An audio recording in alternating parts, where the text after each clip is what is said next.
The typical person is awake for about 900 minutes a day. American kids and adolescents spend over 30% of their waking lives on and in their devices. So it's no wonder people are struggling to pay attention.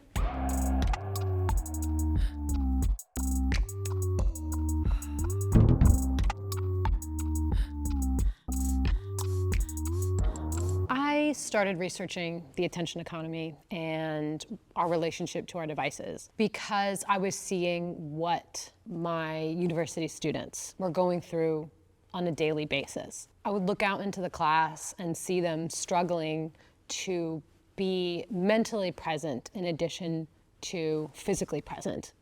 I felt a lot of sympathy for them because they are juggling full-time coursework, often part-time jobs, caring for family in some cases, and in addition, have the pressure to spend so much time on these devices. And if that feels like you're not alone in that. This is a huge, widespread phenomenon. Information from Gallup shows us that American adolescents spend around 5 hours a day on social media sites alone. When you add in the other uses, that goes up to about 7 to 9 hours. But that doesn't include schoolwork and homework. My students aren't the only demographic that is struggling with this. They feel it at a higher percentage, but we are all caught up in this really difficult balance that doesn't feel like a balance at all. What's really worth our time and our true attention? You ready? Yep. It's worth getting into the nitty-gritty of distraction. In Reclaiming Conversation, scholar Sherry Turkle says that because of our phones, we are quote-unquote forever elsewhere. The typical adolescent gets 237 notifications a day. That is 15 every waking hour.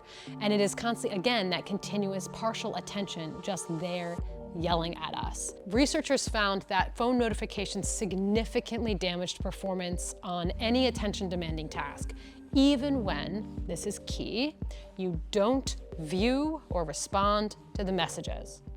Now, the researchers concluded that this was because notifications prompt task-irrelevant thoughts, and that these thoughts then persist beyond the duration of the task itself. And this has a really potent draw on us. Our phones are our phones.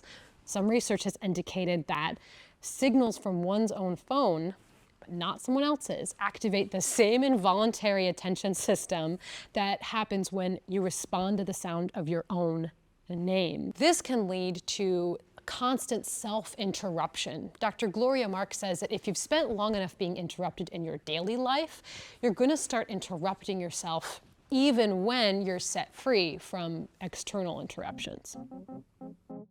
Multitasking is mostly a myth, and I know a lot of us feel like they're really good multitaskers, but honestly, humans are serial processors. We can focus on one thing at a time. Every time we want to switch to a new task, we need to wipe the whiteboard and write again. So what happens is we're not multitasking quickly, we are task switching. We need to completely clear what's here and then rewrite the new task every time. But just like with a real whiteboard or chalkboard, remains of what we've just been doing linger underneath. Okay, now I need to switch to a new task, but I gotta erase that first. And as we lose cognitive capacity over the course of the day, we're not as able to wipe the slate clean, and we keep adding to this mess inside of our minds. Multitasking is when we are switching from thing to thing to thing to thing to thing to thing to thing, thinking that our brains can catch up with that and actually process it. However, backtasking is a type of multitasking that we can actually do. An example of backtasking would be something like, okay, I want to do my laundry, bake a cake, and write an essay. So first thing I'm gonna do is throw the laundry in the wash. Then I'm going to mix up the cake and put it in the oven. By the time it's in the oven, the laundry's ready to go in the dryer. So now I have laundry in the dryer for about 40 minutes, a cake in the oven for about 40 or so minutes, and I have 40 minutes to do my essay. I'm focusing on one thing at a time, but I've got things running in the background. That's backtasking.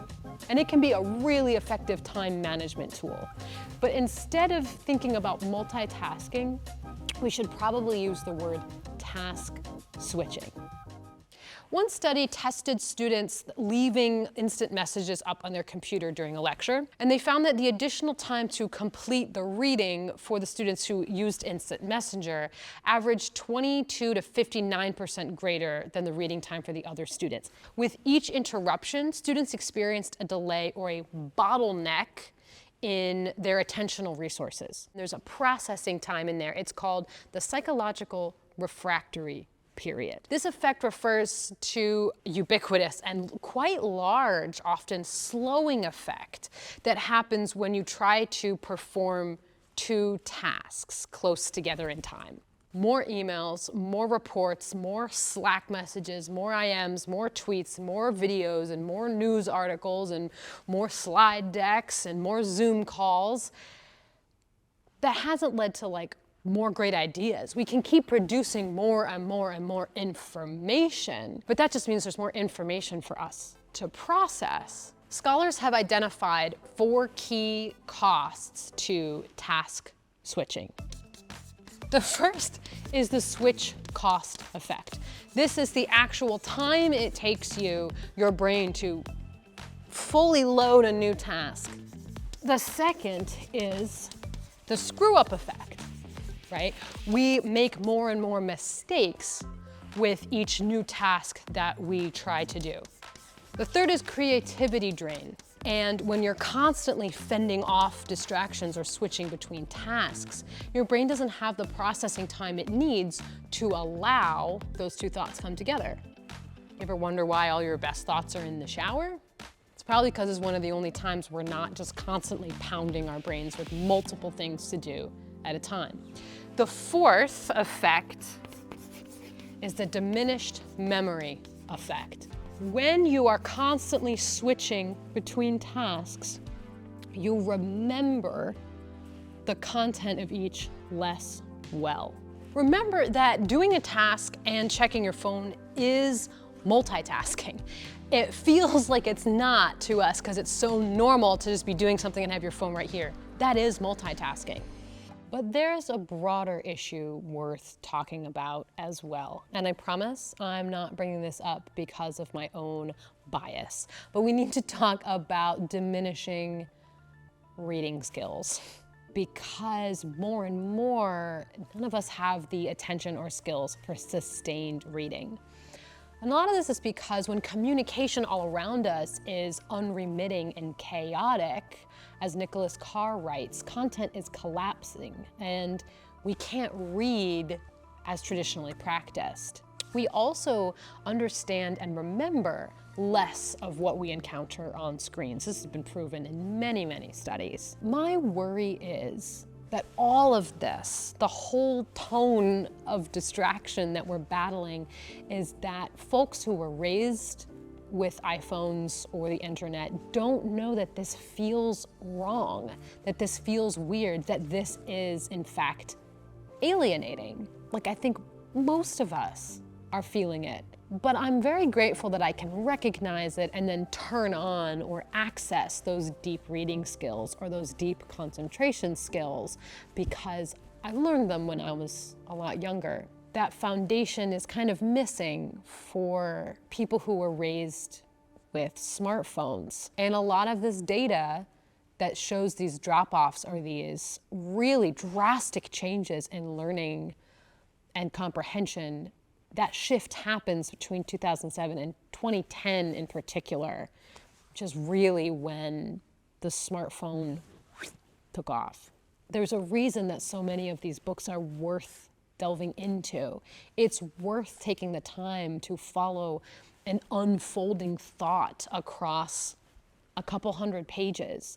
It's training your brain to notice these longer, deeper connections that follows you into your own life. You start noticing these other connections in your own life. It's not just for the content of the book itself.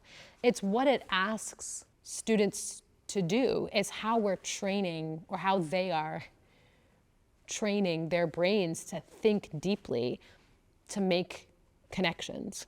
When we read deeply, especially when we read longer things deeply, a couple of things are happening to us. The first is the act of reading itself. As we read, we're obviously processing the text in a linear way, right? Our eyes are tracking across a thing, we have thoughts. As we're doing that, our minds are also wandering, but in a really productive way. We might make connections to something the writer has said in the past. We might project into the future and kind of wonder where they're going to go with this. We also take this back to our own lives, and we make connections between what we're reading and our own experiences or other things we've read. So as you read deeply, or just you read in a state of flow, right, where you're focused and your attention is on this and only this, your mind is doing things that are really, really good for you. There's a 23-year-old journalist named Ricky Schlott who is doing a lot of writing about the experience of her generation and their screen time.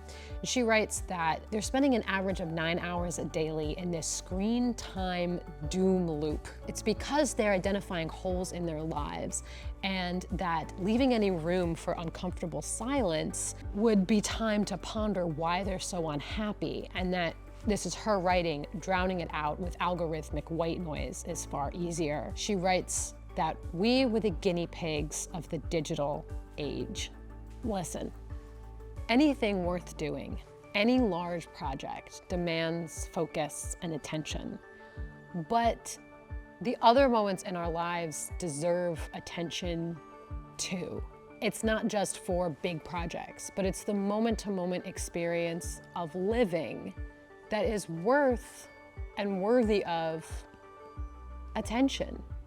We run a risk by giving so much of our time to these devices of missing out on so many moments that make life what it is. We lose them in drips and drabs sometimes in huge binges of doom scrolling, but we are missing them. And it's really worth trying to get that back and trying to invest in all the things, big and small, that make our lives meaningful to us. Next up, some of the biggest consequences of our fractured attention. But first, I'd love to hear from folks. Have you noticed a change in your attention in the last 10 years or so? Does this feel normal to you? What do you do to manage work and studies in this chaotic digital landscape?